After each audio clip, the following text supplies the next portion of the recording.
Hey, what's up everybody? Quick video on how to replace the rear wiper blade on a 2014 Highlander, but also this can be used for most Toyotas with a rear window blade. So what you're going to do is come right here and we're going to lift this bottom panel up by lifting each of these sides up, and then you can push it backwards kind of like this, like that.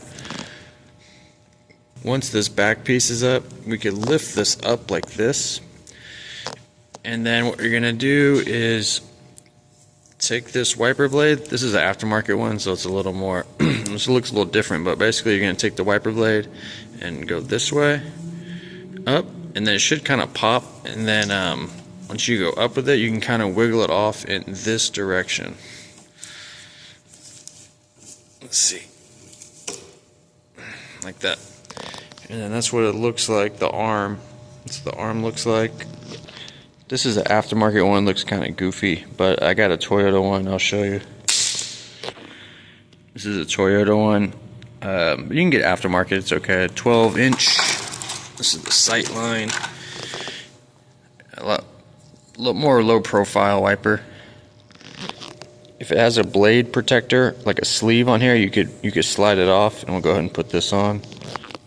I'll come right here, and basically you're just going to put this onto this, the little peg that's in here on the wiper blade, you're going to put it in this hole right there. So you're going to come down with it, and you might have to kind of rotate this. Okay, so like that.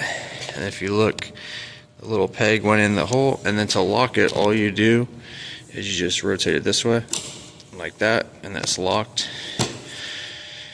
And then just close this, and that's it. That's all you got to do. Alright, hopefully this video helped you out. Thanks for watching.